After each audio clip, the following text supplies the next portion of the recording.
Well, howdy, folks. It's time for Beyond the Smoke Barbecue Talk. So grab your drink of choice and come gather around the fire as we talk all things Beyond the Smoke. Featuring pitmaster chats from all your favorite names in barbecue. We chat about competitions, pits, meats, and everything in between. From barbecue to grilling, from trimming to smoking, we got you covered. Got questions? Let us know. We're always happy to hear from you. Thanks for coming, friend. We're glad you're here. Now sit back, relax, and let's talk some barbecue. It's time to go Beyond the Smoke.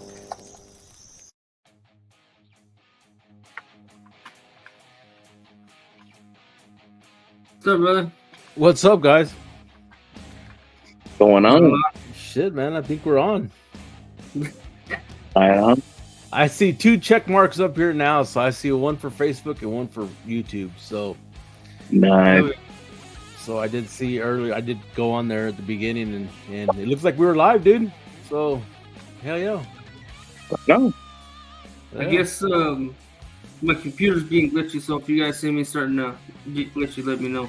I'm telling you, it's that Will do, middle bro. internet connection. Ain't worth a damn. Evening, guys. I mean, how's y'all's week? Been kind of quiet, huh? Yeah. Yeah, I'd say so.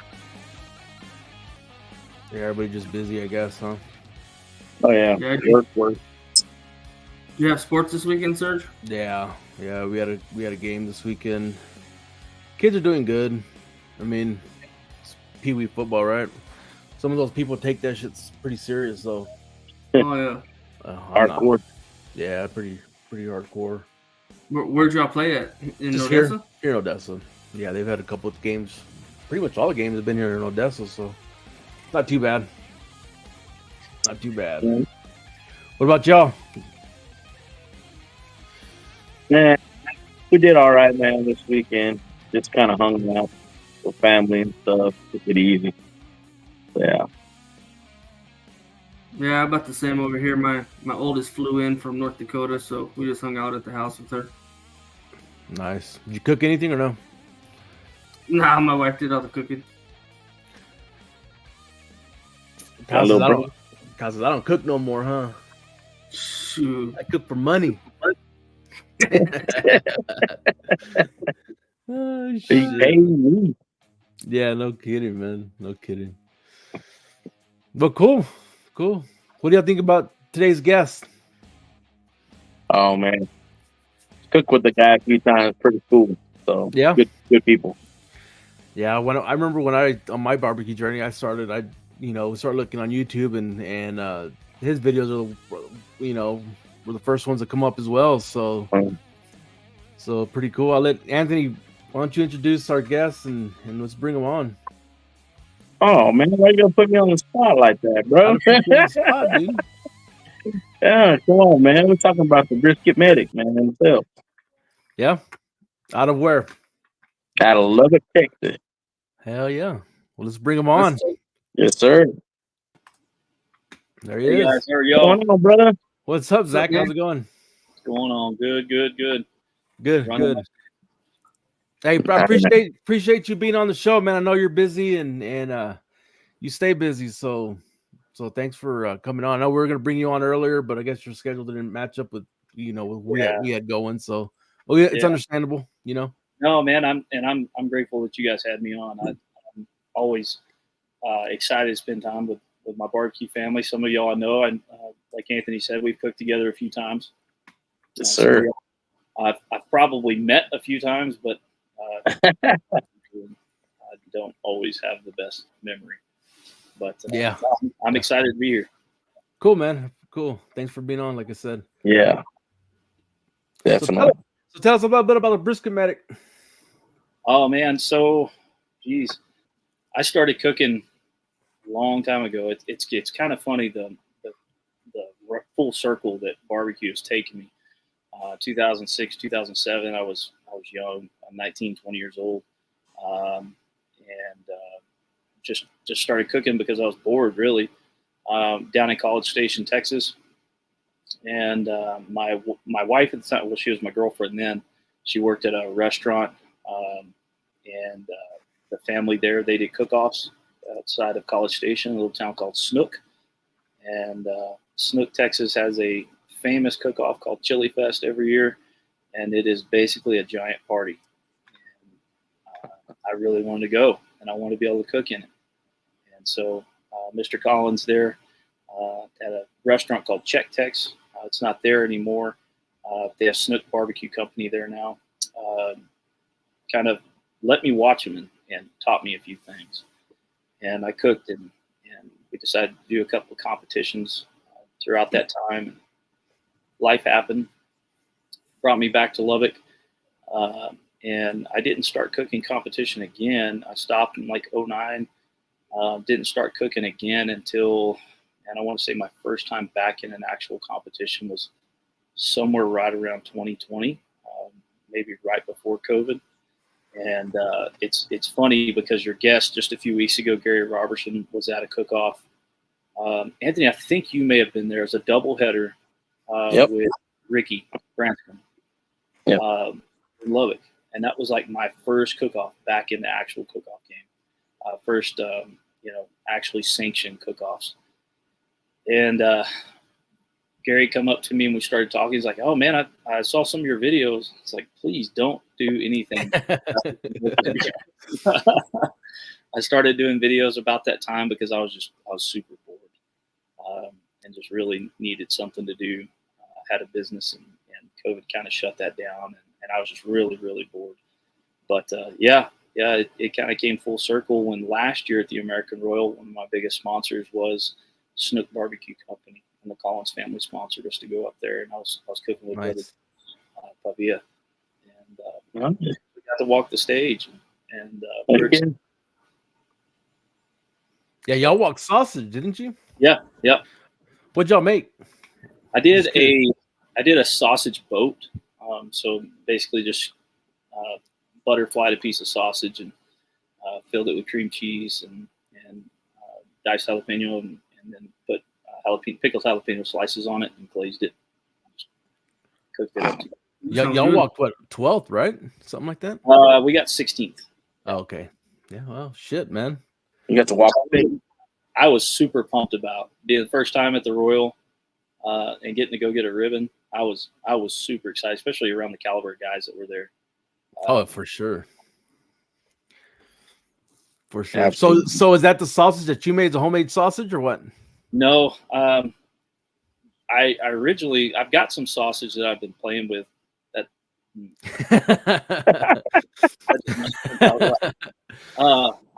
I've been making homemade sausage for about a year and a half now, and there's a couple of little recipes that I've been messing with, and one of them I think is solid, and so I'm thinking about bringing that with me. I need to talk to Gary this year because I'll be going with him this year, and I need to talk to him and see what he thinks about it. But it's a very unique one. I don't really want to give it away yet. It's extremely unique, but I do get a lot of my inspiration from the old sausage sensei down there. Bill Dumas? Yeah. Oh, yeah. So cool, man. Cool. That's fun. So, what kind of work do you do that keeps you super busy? So I'm a paramedic, and so I fly. I do medevac a couple of days a week, and then I am a ground paramedic for an agency here in town. I try to keep my companies away from my name because I tend to say things on the internet that they don't really like. So, and I'm the training chief for the ground ambulance company, and a shift chief as well. And then I'm a flight paramedic for another company, and we fly out of New Mexico. So do you train the public, or do you only train paramedics?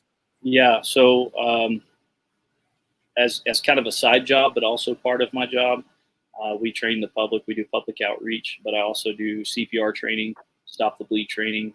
I'm also an instructor for. I help police departments train for active shooters. It's called Alert.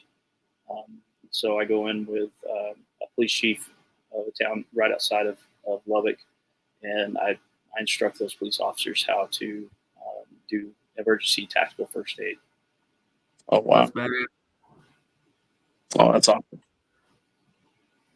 Do you ever get nervous flying around in a helicopter?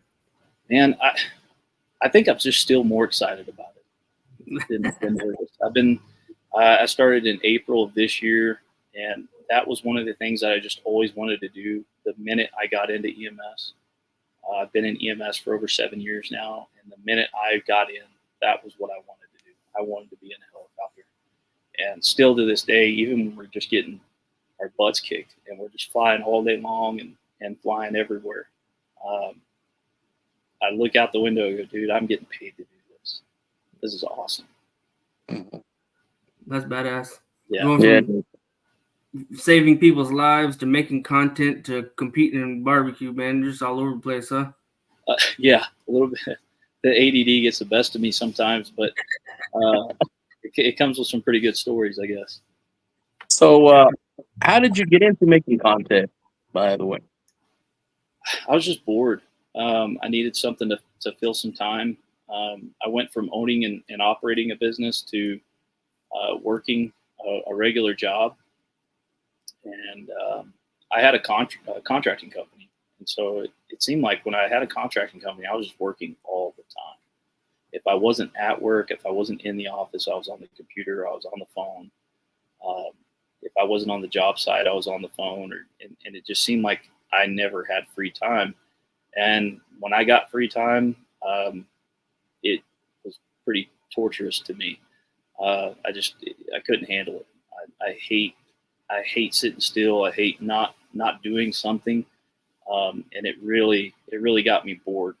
And so I jumped into content creation just because it's something I wanted to learn. I'm one of those that, growing up, I played about 20 different instruments, and now I couldn't play any of them because I wanted to learn it. And I'm like, okay, cool. I figured it out. What's the next one? I learned it. Okay, cool. What's the next one?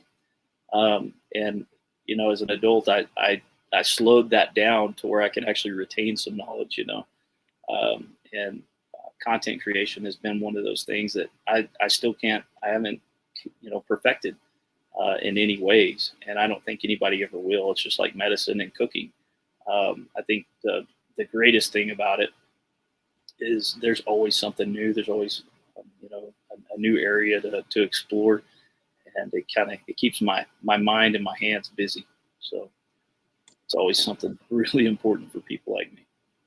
Well, that's cool because I remember, when I started, like I was saying earlier, on my barbecue journey, and one of the first videos I saw yours was that old country, those upgrades on the on those old countries, and man, I was like, I have an old country, and I remember cooking on it, and it came out, horrible. I can never regulate temperatures the way it needed to and stuff like that. So I just started looking at just stuff on the old country, and sure enough, I saw the Brisket, and I saw how you kind of Frankenstein yours, and ended up doing that to mine, and shit, it worked for sure.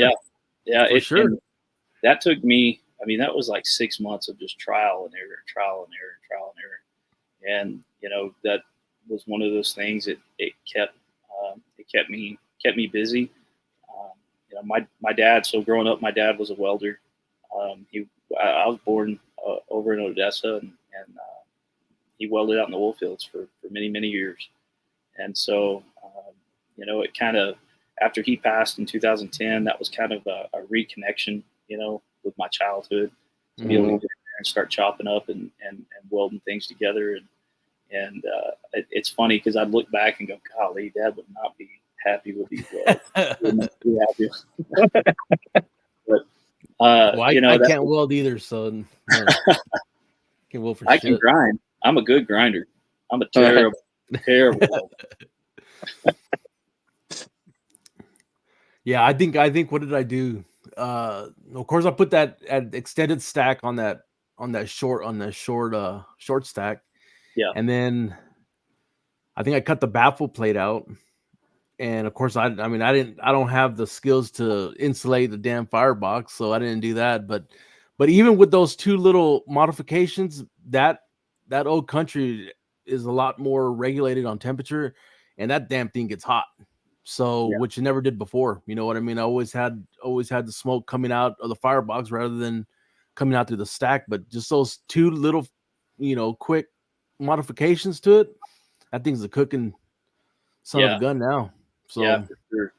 And I think probably in the next year or so, when I get everything set up, I really want to take that one and just take it to a competition and cook on it for a comp, because it just looks like hammered dog crap.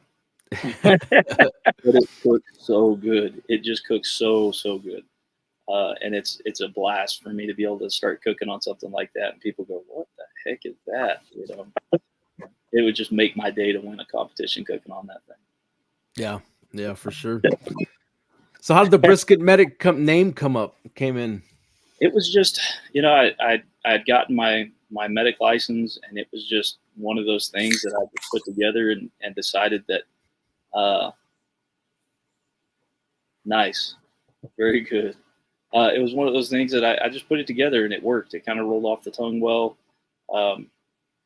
And it seemed like it would kind of help me, channel everything, and something with medicine that I have learned, which I wish I knew all this stuff in high school, was just if I learned more about biology and science and the anatomy of not necessarily the human body, but just in general anatomy and the science behind it, it makes me a better cook.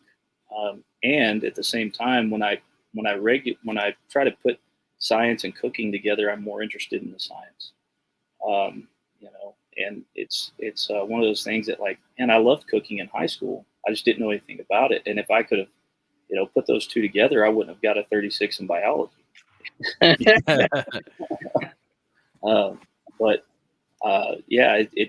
it goes well together. And it seems like everything that I learned in medicine, I can use for cooking, because,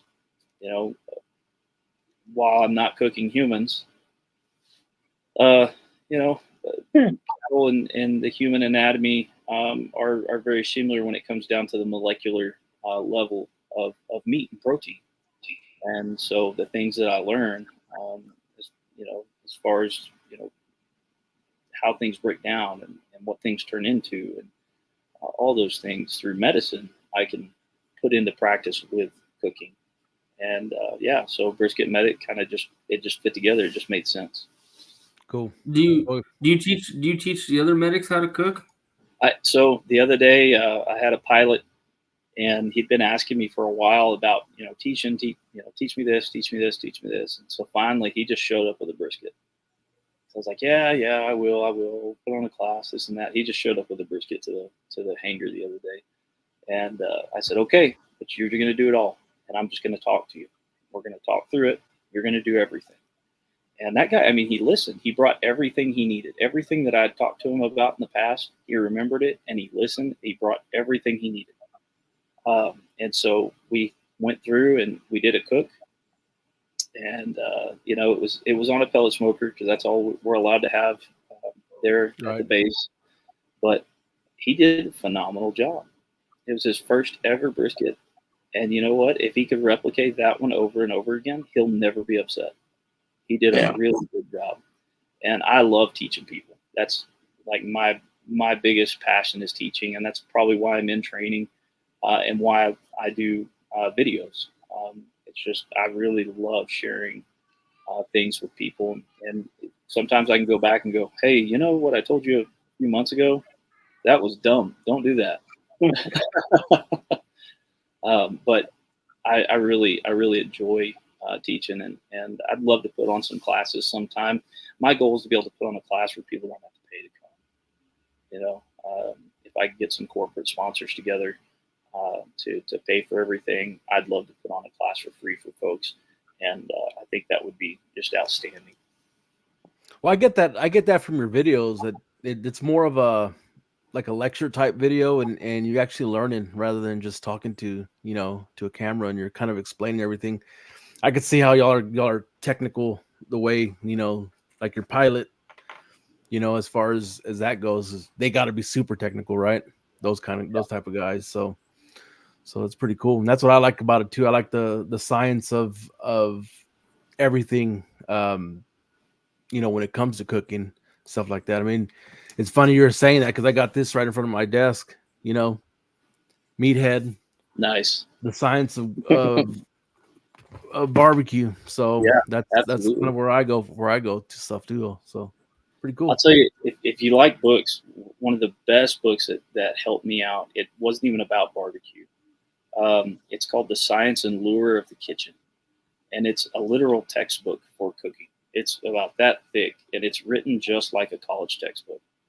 But it goes through proteins. It goes through the differences in light and dark meats. It goes through the differences in the diet of that animal and what feeds those different meats, why they're light and dark meats, the energy that they have because of those, the different diet that they need to feed those, whether they're getting fatty acids through vegetation or if they're using carbs and things like that. It feeds different types of muscles and different muscle groups.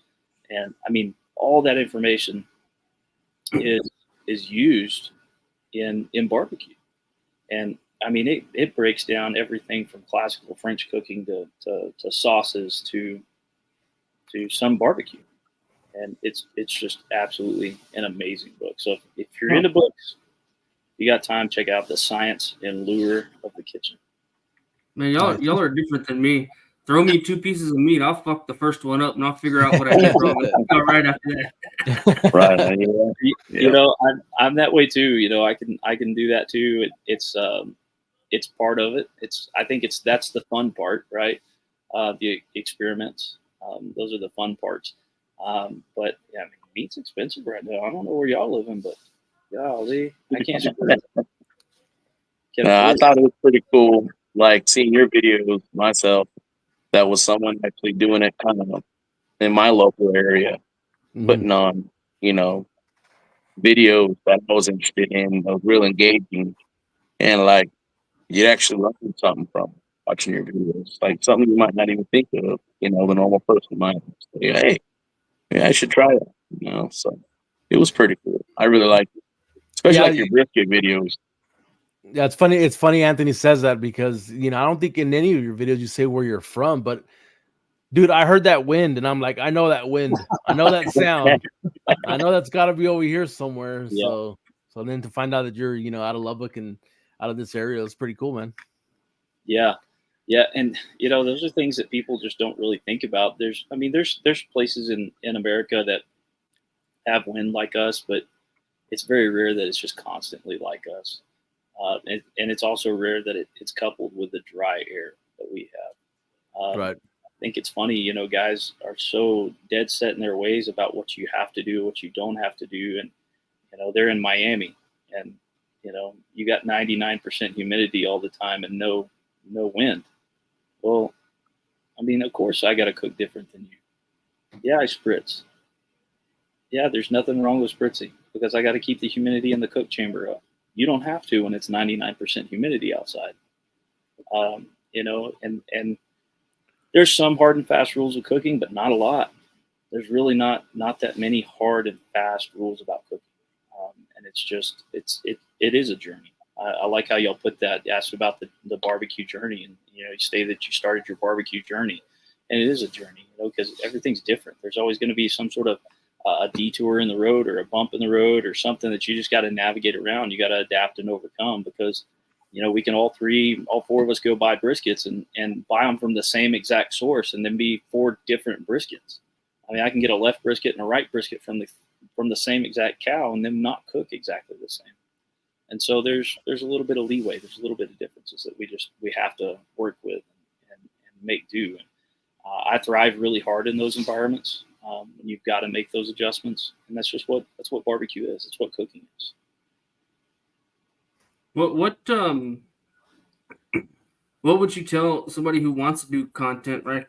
I wanted to do some content this year, and we just haven't got around to it. We've been too busy. But what would you tell people on how to get started and what to use? Do you just use your cell phone? Do you need a Yeah, GoPro? Do you need to yeah, spend $1,000, $2,000 on a camera? man. These new phones, are amazing. There's no point in buying a $1,500, $2,000 camera when you've got one in your pocket. I don't know what kind of phones y'all have, but I've got this iPhone 15 and it's got the cinematic video on it. It works better than my Canon. There's just no. I use it over my Canon all day. Um, but I think the biggest thing I'll tell somebody is don't worry about the equipment. Just go do it. Just shoot it. And the biggest thing about making content is don't jump in to try to keep up with the Jones. Don't try to jump in to go all out or nothing because you're just not going to enjoy yourself. Just enjoy yourself. Make content that you enjoy. And that's why I, over the last few months, I hadn't made a whole lot. I just hadn't enjoyed making it. But I started. I was cooking ribs all day today. And I bought a new smoker and I've been trying it out over the last few months. And we're about to start kicking off content again, just because, I'm in a mental place now where I'm like, hey, I enjoy doing this. So don't run yourself into the ground because it'll easily burn you out, just like anything. And when you start treating the job and start treating it like, you've got to do this and that, and you've got to have this, and you've got to have this equipment. Don't do that. Just use what you got, enjoy yourself, and have fun. Amazon has some cheap, great stuff. My wireless mics, they're all Amazon. This mic, this headset, all Amazon. And I have a GoPro that I used to attach to our Jeep when we went out of town, and it was awesome. It does 4K. It does great, but I don't even use it. I can't remember the last time I used it. It's probably been a couple of years. It just sits in the closet, gets dusty. So Tyler says, "What's the new smoker?" Tyler, Tyler wants to know that. Oh, Gringo Jalapeno. Well, he knows my new smoker. I used it at the last cook-off him and I cooked with my gravity-fed Masterbuilt 1050. Nice. Tyler seed that one, and I can't remember. I walked. I don't remember. I don't remember a lot of that weekend. That was Cotton Fest weekend. My boss actually has one of those master builds and those gravity feds. He says it's pretty good. I haven't tried it or nothing, but I'm enjoying it. I am really enjoying it. It is super fun to use. It's super easy to use. I think it's as easy as a pellet smoker, but you get the same. I think if you manipulate it right, you can get the same flavor as a barrel. And it's almost like between a barrel and an offset. You're not getting quite the convection flavor that you get from an offset, but it's a little bit more than you would a barrel. But it's just as easy as a pellet smoker to use. And so, are you using briquette or are you using lump? I use lump and chunk. Okay. So I use about 50% lump, 50% chunk wood. Yeah. What kind are you using? Smoky woods. Smoky woods. Smoky woods. Yep. In fact, I don't know. Are any of y'all cooking a mule shoe coming up? No, not me. Smoky Woods will be out in mule shoe coming up. I don't even remember when that comp is. They texted me the other day. I think it's like the 3rd and 4th or something like that. Yeah, it's something pretty soon. But if y'all go to the Royal, they have a huge booth up there. I think their headquarters is out of Kansas. But Jim, a friend of mine, his son actually owns the company. He's out of Dallas Fort Worth area. And so anytime I'm there, he loads me up. He just actually sent my friend and I, Wes Wicker, Big Wicks. He just sent us a pallet full of charcoal and lump. So I went by there today and unloaded some out of his garage. But they're great people over there. If you're familiar with Gourmet Wood Products, GWP, they have them on all the academies. They use the same. They use one of the same companies. They source everything themselves, and then they use the same company to package everything. I thought you were gonna say expert grill charcoal. Man, I was gonna say expert grill got something to worry about, but yeah, No. I actually used some expert grill to do a brisket. Oh man, I don't know, a couple of weeks ago, and it just clogged that thing up. Damn it, Anthony! not what I Still want working on that. Still working on it, man. Still I working had, on I had a whole bucket of ash I had to dump out. But it just so in a gravity feed, not so great. Anthony's 0 for 2. Oh, sorry. not good, man. Oh shit! So you're go ahead. Go ahead. No, you're good. No, I was just, so are you sponsored by? Are you technically sponsored by the Smoky Woods? I guess so. They've never asked me to do anything. They just give me stuff. Nice. It's a good sponsorship. Even better, yeah. They're amazing people, though. Jim Taylor, absolutely amazing guy. And I don't mind throwing them out there that I use them because they give me things, and it's good stuff. I'm, full disclosure, that stuff's expensive. It's going to be same price point as like Fogo, but Wow. it lasts. I mean, a 20-pound bag, it'll last the same amount as what I was paying for B&B 2 or 3 bags, 2 or 3 of their 9-pounders. So I mean, I think it lasts a little bit better, even though it costs a little bit more. I think in the end, the price per cook evens out, and I have less ash. I have a cleaner burn, better heat regulation. So I've been testing a lot of that. I've got a rib video and a video comparing some charcoal uses and just showing how much charcoal it burns in a couple hours and a 2 or 3 hour cook, and comparing the ash production and comparing the amount that it burns down in the chimney and comparing how long it takes for it to fire up and how long it takes for it to get up to temperature and things like that. So I won't ruin it, but it's good stuff. It's good stuff. So at the house, are you low and slow or hot and fast? Which do you prefer? I'm an in-betweener. I'm a 275 guy. There you go. Yeah. I'm a 275 guy. And I found that 275, for me, the process that I use, it just turns out really, really, really well. That's on anything you cook on, a drum or offset or anything. My Pecos will almost regulate itself at 275 with the modifications that I've made. And so I've just started cooking that way. My drums, the only time I use drums is for a competition.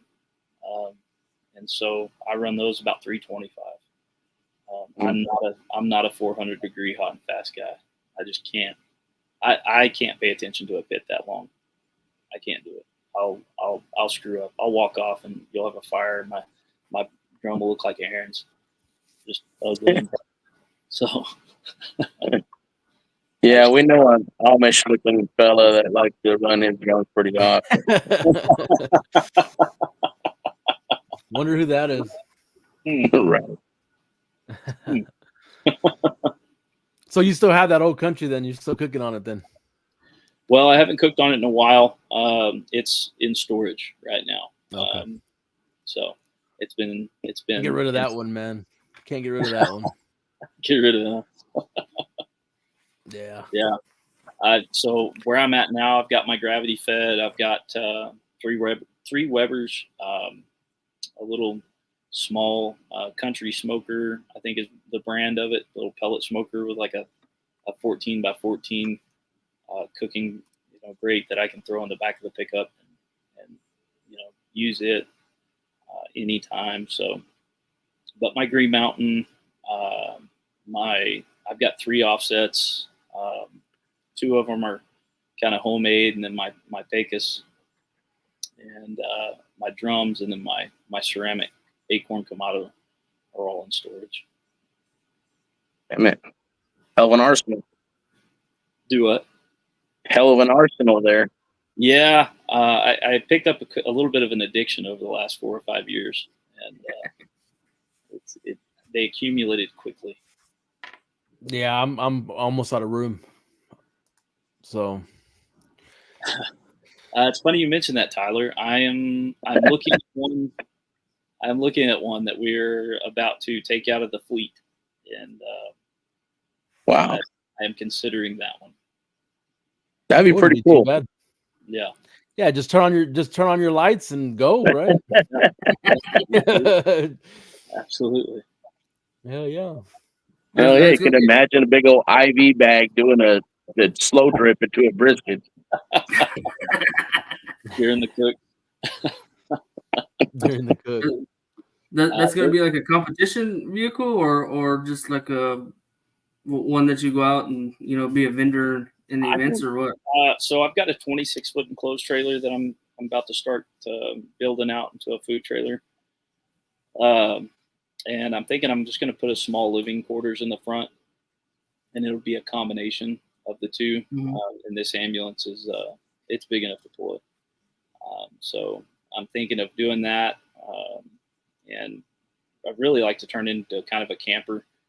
So these other cook-offs, I can throw a rack on the back, throw my drums on the back, and just do it all in one.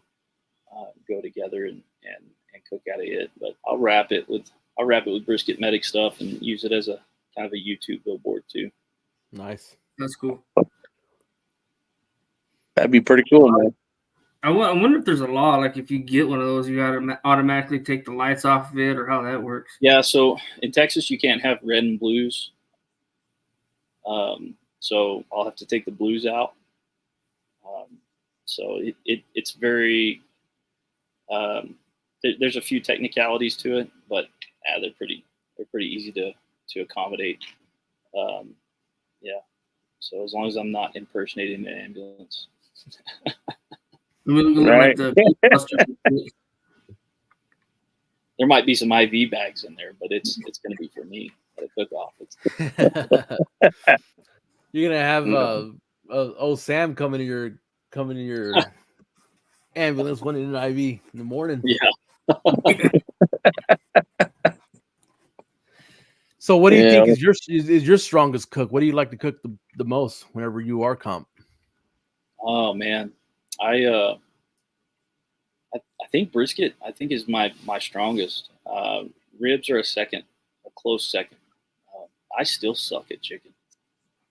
I cannot get chicken down.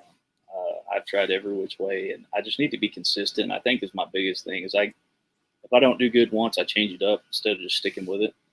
And so I just really need to change my approach to it. Just stay consistent. Lights and a train horn. Yeah, buddy, we're gonna work on it, Tyler. Tyler, are you cooking this week on Thursday? There's a big cook-off here in town on Thursday. Last year, Tyler GC'd it. So He was talking about something earlier. Yeah, I think it was like on Wednesday or something. yeah, it's a weird. It's like in the middle of the week sort of thing. So Y'all are always having competitions up in Lubbock, man. yeah, it's a good place to be. You got to kind of look for them if you're not, in the crowd. But there's always something to do, within here a couple hours. Saturdays are normally rough. Yeah, they are. Yeah, they are. Ask Brother James about.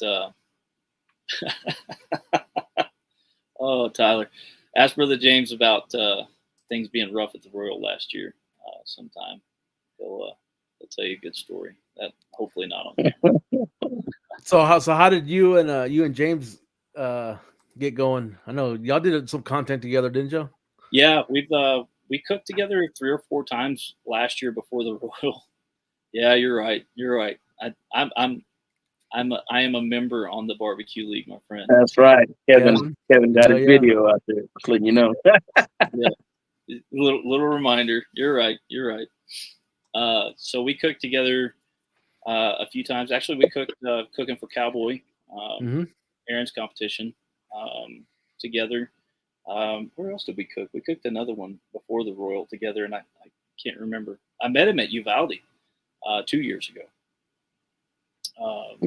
And we just kind of hit it off, hung out. JB, Barton Barbecue, we hung out and really hit it off, and we all had a really good time at the Royal together, just hanging out and cooking together. So, hell yeah, good time. Are you going to be at Cooking for Cowboy this year? And I don't know. It's really kind of tight right now, depending on when my work is. We've had some things going on here with a couple of different hospitals, some big issues. So our I don't know how work's going to be for the next month or so. But we'll see. It's always a fun one. I tell you what. Tyler says you are. So. That cook-off was so fun. Was it last year? Yeah, that cook-off was so much fun. We all went to the VFW afterwards, or the American Legion afterwards, right in the parking lot, and had an absolute blast. I think we were a little too much for some of those older guys in there. We had a blast. We had an absolute blast. Yeah, we didn't stick around too long. Me and the wife took our lickings and headed down back on to Mexico. But, yeah, me too. Me too. I almost died. Keep telling these guys I almost died that day. So it was so freaking hot in there. It was hot. But hey, I made all my turn-ins, so I guess. Yeah. So in fact, that cook-off, man, we were doing Chef's Choice the night before, and man, I was right at turn-in time, and we were pretty far away, and I started running to make turn-in on time, and my Crocs came off. Oh shit! I don't know if y'all remember that field. Yeah. Full of goat heads. Freaking goat heads, big ass goat heads, and yeah. fire and my feet were bleeding at turn-in. Aaron's daughter was like, "It's okay, rearrange your box. You made it. And we'll rearrange your box, this and that." And I tried, and I was like, "Here, just take it. Just take it." I think I ended up getting like 6 in Chef's Choice, and it was just like shook up all over the place. Man. So y'all pretty much cook everything, though, huh? Y'all do all the ancillaries usually. Yeah, I never used to. Over the last year, I started to, and I really enjoy it. I'm really enjoying the ancillaries. So I think this year at the Royal with Gary, I'm going to be doing a lot of the 5-inch thorns. I'm going to be doing a lot of the ancillaries for the Royal, and I've been practicing, just a ton of practicing, just kind of thinking outside the box. And I've got some pretty good things hidden up my sleeve that have been tried and true over the last 6 or 7 months. So nice. 5-inch thorns, crazy. Texas barbecue bash in the house. Oh, Al. Oh shit. So your next cook is what, mule shoe? Is that what you said? I won't be in mule shoe. I don't think I'm going to be able to go down and cook. If I go down, I'm just going to go down and hang out. Not sure I'll be able to cook that one. My next for sure cook is going to be at the Royal. What about you, Anthony? Who's your next cook? We could pass that up. But my next cook be this weekend in the game. So that go try that. What's going on over there, Anthony? My wife's gonna go help run that one with Paul. Oh, nice. So we'll check that out. Then of course I'll be there for that breast cancer event there in Midland the weekend after that. So before that, it was a good one. You cooking that one, Serge? Shit, I didn't even know about it. The Midland one? Didn't even know about it. Probably not. If it's in October, probably not. Because I got the only day we have open for October is actually the bash. So I get. Where we at on that? I don't have a game. What's that? Where are you at on that one? You gonna be able to? Is Your company gonna? No, I don't think so. I just saw a meeting today for the that they just set up a meeting for the Daniels. So, but they didn't say nothing about the bash. So, which is fine because I think I'm gonna head out there and go help Bobby out. So might learn something. You gonna bring your trailer out? Yeah, he's gonna cook out of the trailer. So Yeah, Kevin, I'll be heading that way this weekend, bro. are you gonna hit up Burnt Bean, Anthony? Oh man, shoot, I even forgot about that. Shoot, I'm not so used to getting out of my cooking area, So I'm definitely willing to try that. You staying the night? Saturday night? Yeah, probably. You gotta hit up Burnt Bean for breakfast Sunday morning, dude. You have to, dude. You have to. It's religion, huh? Man, I don't know how you guys you'll cook all day Saturday and then drive home that night. I don't know how y'all do that. I can't do that. Yeah, I'm the same way. I'm the same way as these guys, as Anthony. We're pretty much on the road. Mm-hmm. I try not to. Sometimes you have to, though.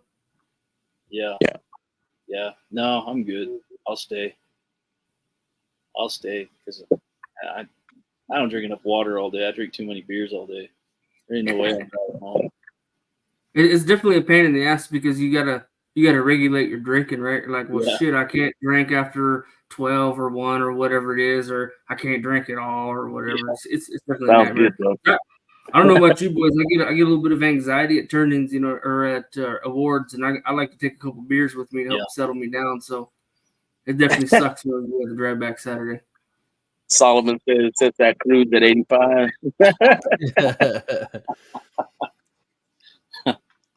Yeah, no, I'm good. I make plans when I cook. I plan to be there till Sunday morning every time. I just don't stop. Yeah. Especially if you're gonna have IV bags, dude. You don't have to stop, huh? Yeah. Yeah, but I know my luck. My luck is I get on the road and there's gonna be a cop waiting on me just at the exit. I just know my luck, so I just don't even take the chance. Yeah, Al. I was filming a couple today, so I've got a few coming out in the next couple of weeks. Nice. Oh, damn. That's pretty cool. So I guess I got told again that I gotta try the breakfast over there. Burnt Bean. Dude. Got it. Sure. Have you been there? You've been there, right, Kyle? Yeah. I still haven't been able to go there, so maybe one of these days. Yeah, definitely. We'll just load up one day and go. Man.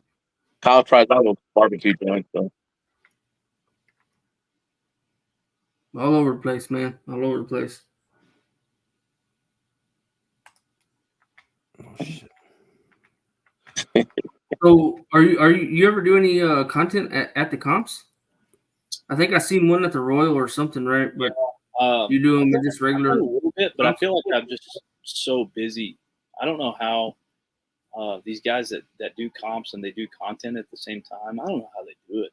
It's tough, man. That is it's tough. Work. Like Gulf Coast Smoke, man. They do so much content and competition, and I give those guys, him and his wife are just super devoted because they have to be able to put in that much work and have that quality of content that they have. Man, I just Alonzo and his wife, they put out some good stuff, and I gotta applaud them, pat them on the back because it's a lot, and I already told you I drink too much beer to be on camera. Yeah. There's a question for you, Zach. So here's my problem. Just learning to offset slow cook on a charcoal Weber grill. The chicken comes out great, but the skin is rubber. Man, biggest thing I give you is chicken doesn't go slow. You got to crank the heat with chicken or you're going to have rubbery skin. Do a little dry brine, little air chilled, before you throw it on there that'll help out. And I hit mine with duck fat or just use some oil. But yeah, I do not suggest cooking chicken under 300 degrees. You're gonna have chewy skin, rubbery skin. Mm-hmm. Yeah, I think we're all cooking it pretty hot. So yeah, chicken's one of those. We can get it. I cook about 375. I do cook chicken pretty hot.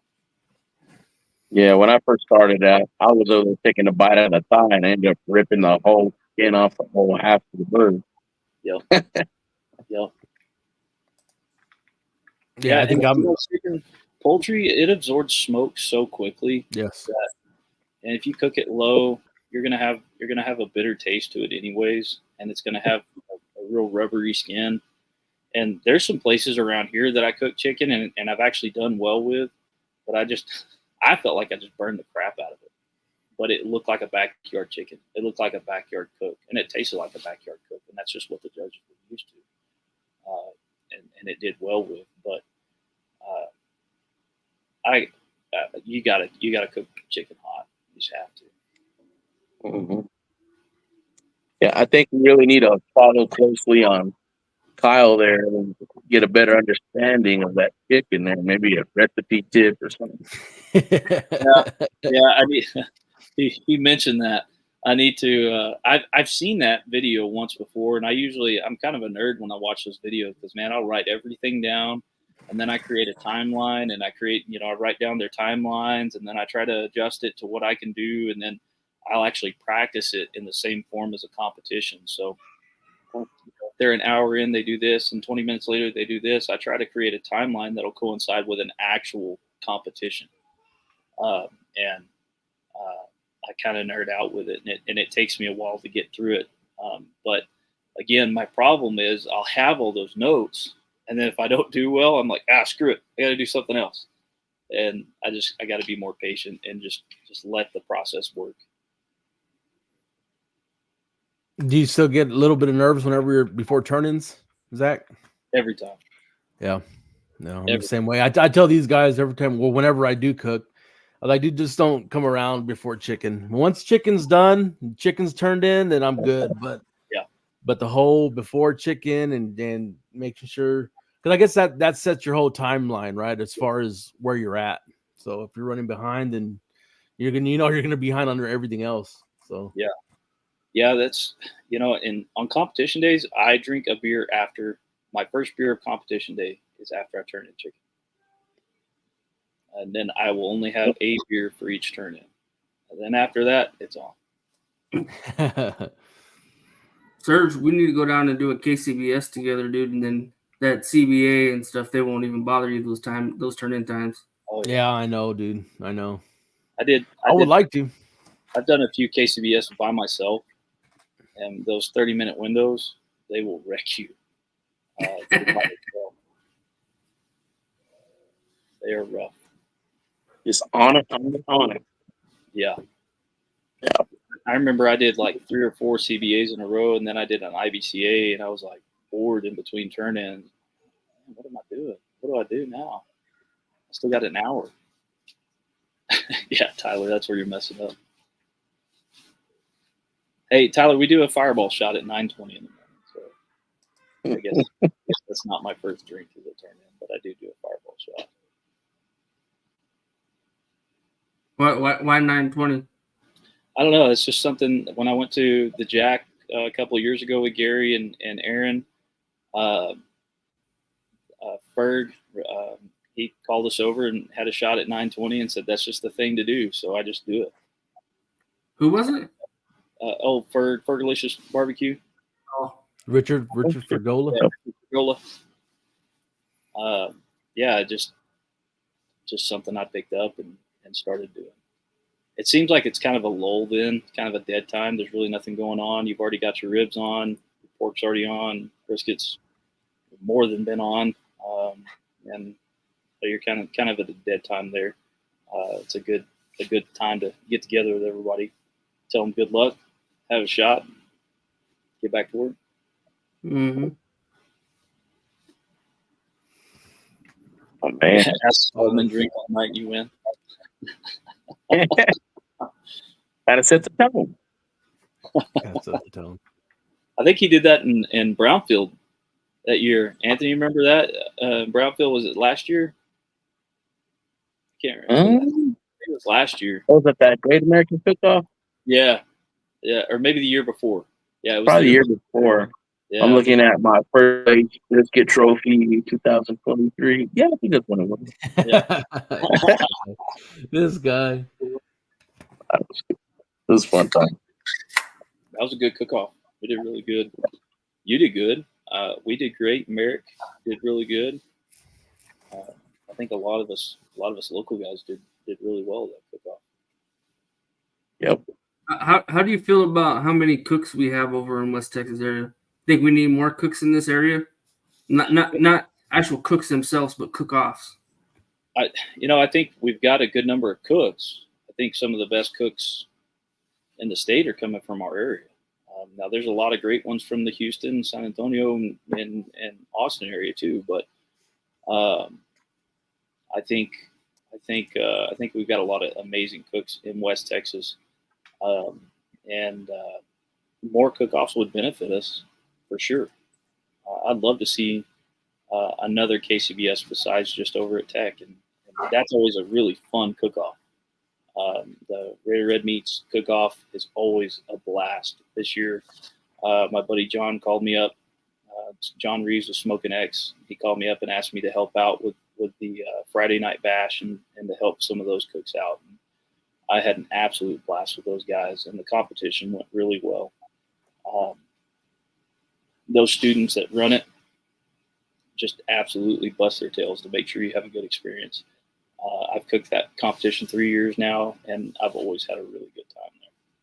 So I'd love to see another KCBS in the area, especially leading up to the Royal, leading up to those World Championships, just to be able to have that little bit of practice that we don't get up here unless we're willing to travel. I mean, unless we're driving 6-7 hours any direction, we're just not going to get more than one. So, yeah. How far is too far for you to drive for a cook-off? Gosh, I mean, I drove to Kansas City last year, and that was a nightmare. Pulling my 40-foot camper. I'm still paying those toll tag fees. Those things added up quick. I tried to be smart and get around it. I wasn't smart enough, and they got me. And they sent me a bill, and then they sent me another bill because I didn't open the mail in time. And They go by axles, don't they? Yeah, they go by axles. Jeez. So I had 5 axles going through all them toll booths there and back. Damn. So yeah, they got me. Yeah. Well, that's a double whammy. But I mean, going to like Uvalde for Briscoe Ranch, that wasn't terrible. It really wasn't bad. I think it was a 6-hour drive. It wasn't too bad. I mean, I've taken the camper further than that just for vacations before with the family. I think once I get my 26-foot trailer built, I'll be a little more game to make longer trips. Right on. Yeah. Take myself. It'd be like around 6-7 hours max where I like, comfortable bit out like that. Yeah, for sure. My whole thing is it depends on when I get off work. If I'm working Friday, till 7 p.m., driving 6 or 7 hours just sucks. After a 12-hour shift and driving 6 or 7 hours after that, and then trying to have everything ready, and you're not getting in and checking in till right before the cook starts that morning, and it sucks. Yeah, I can imagine. Yep. The driving is just the beginning. Once you get there, you got to set up and do all their stuff. So, oh yeah, for sure. Well, there's something to be said about that. You can't drink all day if you don't start early, right? That's true. You can drink all day if you don't start in the morning. That's right. I'm getting older now, man. You drink all day, you start feeling it 2 or 3 days later. That's not fun. Yep. the morning units. I had a bit of a drinking problem. I don't know, a while back. I'm gonna say a while back, and I settled down a lot. But last time I got drunk, I swear to God, I feel like I had the flu for like 3 days. It was Yeah. horrible, dude. Yeah. I will not drink like that ever again. I say that, but I probably won't. Yeah, I've slowed down considerably over the last few years just because of things like that. I just feel like crap. Everybody around me feels like crap. That trickle effect that it has. But Mhm. I'm telling you, those Brisket Medic IV bags. Start selling them $10 a pop. yeah, I need to start a little side business. There you go. Start popping IVs. So that's a good thing about if you cook around Lubbock. There's usually a there's a nurse prac here that usually sets up at these cook-offs and does IVs. So Oh, wow. Luxury Lounge. She's pretty smart about it. That's funny. Did you see what Tyler asked? He said, "Do you ever have any plans on putting on a competition?" Man, I thought about it. I don't really have the facilities to do it right now, but in the future, that's definitely kind of a goal for me. Kind of a retirement plan. Future is to have a store that really focuses on kind of a niche of cooks, and but also do classes and a yearly competition. Well, would you bring in KCBS for that since we only have one? Man, that's definitely something to consider. Yeah, that'd be absolutely something to consider. There's a few things with the KCBS that I would like to see ironed out on their side, administrationally, and how they run things before I would affiliate with them. But I mean, you're talking. I'm talking like 15 years in the future before I'm even ready to start something like that. But yeah, West Texas does need another barbecue store. We've actually got two in the Lubbock area now, and I don't remember the second one's name. But we have such a big population, and they're both on the same side of Lubbock. They're both 20 minutes from where I'm at, and nothing on the south. I'm sorry, nothing on the north end of Lubbock has anything except for Ace Hardware. Does Midland not have a barbecue store at all? Yeah, we don't have one. Nothing. I mean, I guess between Midland Meat and Ace, Yeah, you know what I mean. They pretty much carrying quite a bit of stuff. So there's not like a dedicated barbecue store there. No. Yeah, I didn't. Well, I mean, we have some dedicated barbecue stores. Well, I say barbecue, like fireplace stores that carry barbecue pits and some of that kind of stuff, but not just a crazy amount of seasonings and sauces and gadgets and whatnot. Yeah, Tyler, that's it. Fire and Ice. That's the new place in Lubbock that opened up on the south side of town. Well, man, if you ever do decide to go ahead and put on a KCBS event, just give us a heads up so we can start our boxes right now. Yeah, start building boxes. And I tell you, Aaron taught me a lot about building boxes for KCBS. Aaron Leslie. Aaron's taught me a lot about everything. Aaron's been very, very good to me. That guy, anytime I call him, he'll pick up the phone, and that's pretty cool. It's not something that I was used to with competition guys when I first got into competition, 20 something years ago, because they weren't like that. Back then they were like, leave me alone. Those are my secrets, and my secrets I'll take to the grave, and either you can learn or get out. And I think that barbecue's really advanced past that. We have such a great, a lot of shigging. We have a great culture in barbecue nowadays, and I think that's really awesome. I've got some friends in barbecue that I would never ever be their friends any other way, just because we don't live the same lives, we don't do the same things, we don't have the same beliefs. But when it comes to barbecue, like it just brings us together. It's pretty amazing. I would say Aaron's probably been, you know, a wealth of knowledge for everybody that's here tonight, right? I think we've all talked to Aaron. Aaron's all taught us some stuff, or told us some stuff, or helped put us back in line where we need to be. Yeah, that's for sure. And I'm the kind of guy that learns the way Aaron talks. Aaron, I remember getting in the truck with Aaron after a competition and him going, "What the hell were you thinking?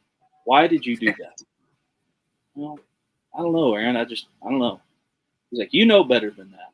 You know better than this." And he starts going through things. Okay. Get out and walk. You're right. Yeah. Get out of the truck. And you know, but that sort of thing sticks with me. That's kind of the way my brain works. You know?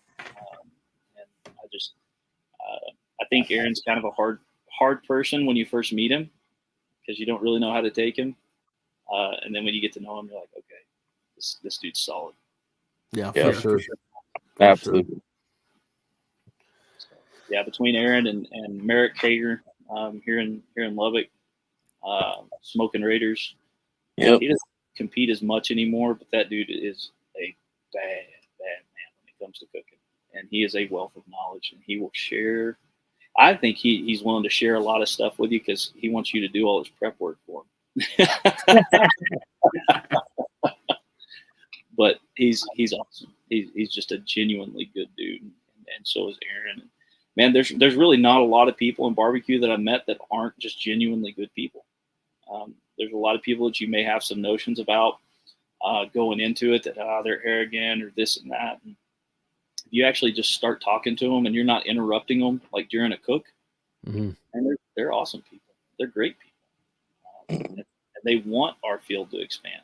And the only way they can expand our field is if we're all good. We're all, we all work and play together nice. So I think that's one of the coolest things about barbecue. I think of Old Claridge Joseph. The first time I met him in person was at Uvalde a few years ago.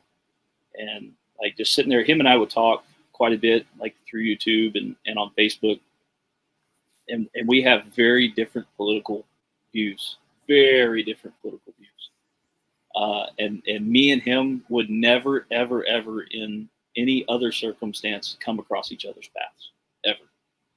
But barbecue brought us together. And that dude is so cool, man. We hang out, we talk, poke fun of each other, give each other crap all the time. And, he's just one of those guys that barbecue allowed me to meet that I wouldn't have met any other way. So I really, really enjoy that about cooking.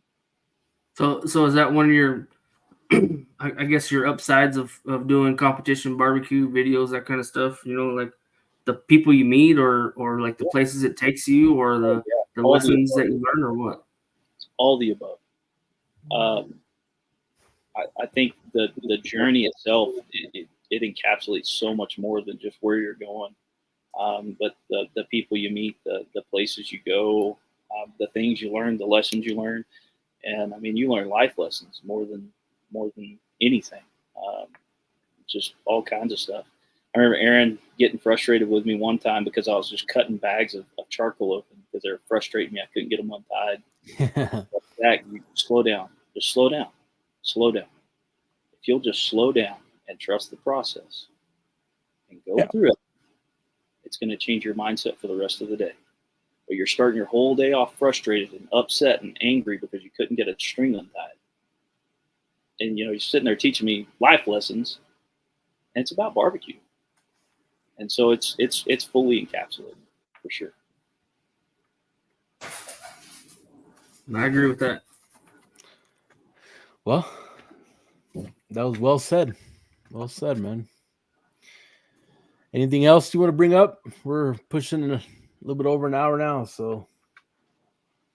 Well, if y'all are ready to wrap up, I will say beans don't go in chili. Uh-oh. Yes, they do. Uh-oh.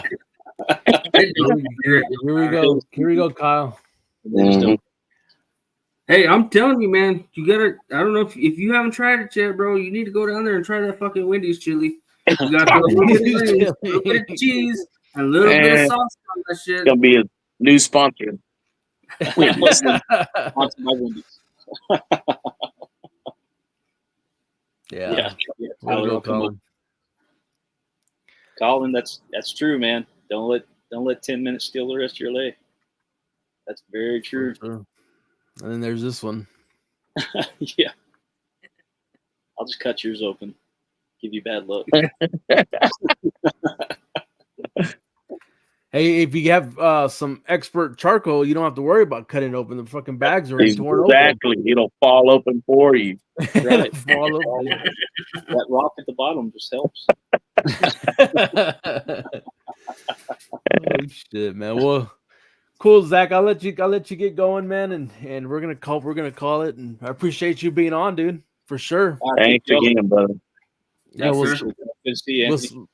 We'll see you down the road for sure. Yes, sir. I know. We'll see you down the road, man. Absolutely. Hey, man. Cool. Keep saving lives and keep barbecuing, buddy. We'll catch you on the next one. That's right. Appreciate it. See y'all down the road. Be safe out there, Yeah, Zach. brother. For sure. Y'all too. Thanks. Well, hell, that was pretty good. Yeah. Kyle, you're muted. Oh, what the hell? No, now you're unmuted. There we are. Fucking rookie. It must have been Wendy's trying to censor you, bro. Wendy's chili, huh? Wendy's. That's pretty good. I'm not even gonna lie. Fucking It's Colin. different. West Texas Bash coming up. You gonna bring that up, Kyle? Yeah, we're coming up here in a couple weeks. What's the date today? Tomorrow's the 1st, huh? Tomorrow's the 1st, man. Yeah. A little less than 3 weeks out. We got Colin on. What day we got Colin on? The 14th? I don't know. Sam brought it up. I can't remember what he said. I think it was the week before. So I think you're right. Yeah, it sounds about right. We'll have Colin back on. We'll start going over that, dude. I don't know if y'all got people that want to cook. We're getting booked up on teams right now. Colin would have to tell you for sure, but we're already over 40 teams, and I mean, people are jumping in quick now. So, Heck yeah, bro. Yeah, so Colin be on the 14th, that Monday. Yeah. Cool. We're looking forward to that one for sure. For sure. Anthony, you want to introduce our next guest for next, or have you talked to him, or what do you think? He's down, ain't he? Oh, Edie? Yeah. Yes, sir. We're gonna have a New Mexico show next week. None of this Texas shit anymore, huh? About time. It's about time. Can't be the only one with all the shine going on, bro. So. Tell us about it. What are we gonna expect for that one? You guys I don't know. I haven't talked to the guy all that much, except in the past when he was still breaking out his business and stuff, man. I'll tell you what, though, the guy's a hustler. I mean, hustler for sure. Really cool guy to just shoot the shit with, and definitely he's about his business, man. He gets after it, bro. He's out there promoting the product and everything, and just really one of those guys that you just look to and be like, wow, like they're really getting it. They're doing big things. Yeah, so TD Brew Barbecue out of Lovington, New Mexico. Man, he has some solid stuff. I don't know if you've tried any of his stuff, Kyle, but his stuff is good, dude. And I believe it's an HEB. He has an HEB, right? I think he does. But he's one of those guys that he hits the pavement, man, and you'll see that TD Brew trailer all up and down the road, man, and he's hitting every meat market. I mean, he's definitely got his boots on the ground, and he has a great product. So that's gonna be a good one. Dude loves to cook, and like Anthony said, he's about it. So that's definitely gonna be a good one, and I'm looking forward to that one for sure. Absolutely. No problem, Zach. Thanks for coming on, man. Oh yeah, nice having you. Well, guys, anything else y'all want to bring up, or we can call this an episode 10? I'm good. Man. Good episode. Good, bro. Cool. Well, thanks everybody for being on again, and we'll talk to y'all soon. Cool. This is Parrish Randall, and this concludes this episode of Beyond the Smoke. Thanks for stopping by, friend. We hope to see you again real soon. Until next time, happy trails. Until we talk meat again.